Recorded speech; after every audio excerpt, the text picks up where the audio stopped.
Whoever said that practice in Formula 1 is boring? You really should have tuned in today for Friday practice FP1 and FP2 at the Azerbaijan Grand Prix, the Baku City Street Circuit, really making a name for itself when it comes to being eventful here. Lots of drivers having problems throughout. Let's have a look at the main highlights of what happened today, though. A little catch up for you guys on this Friday evening with 5 things that we learned from free practice Friday at the Azerbaijan Grand Prix. So the first thing is that we learned that red flags are very, very common in Azerbaijan. I mean, we already knew this from races in the past, of course, but there were 3 red flags in FP1 alone today.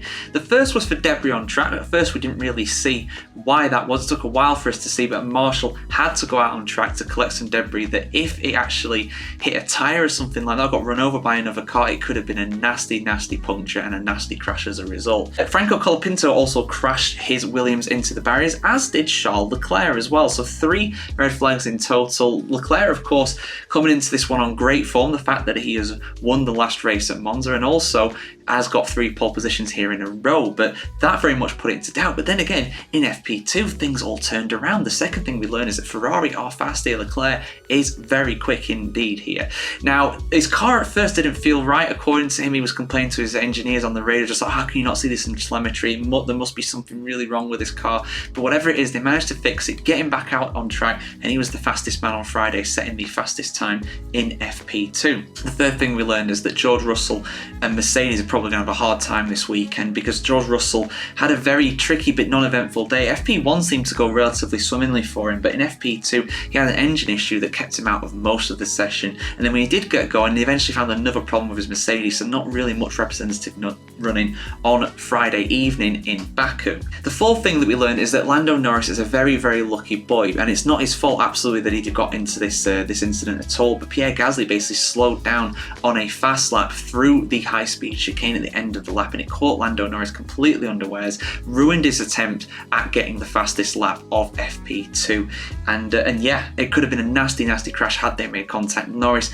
just about seeing him in time. Pierre Gasly, I mean, we don't normally see penalties handed out for incidents in practice, but if you're going to hand it out, it's going to be for something like this. It was completely unnecessary for him to do it. He should have either slowed down before or much after, but instead he decided to do it through there, so the Alpine driver might be in trouble with the stewards this weekend with that. And the fifth thing that we learned is that just in general, the Baku City Street Circuit is just very low grip this weekend. I'm not sure if it's rained recently in Baku. I think it's a relatively dry part of the world, so probably not.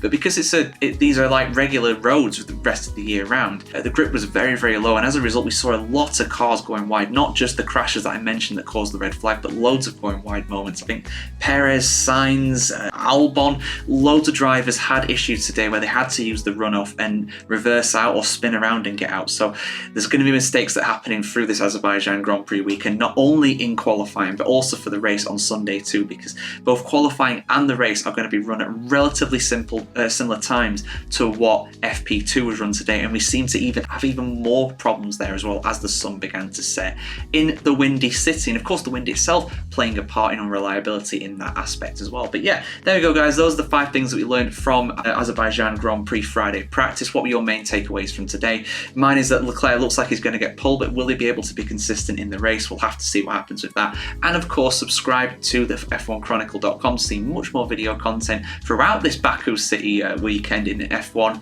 and beyond.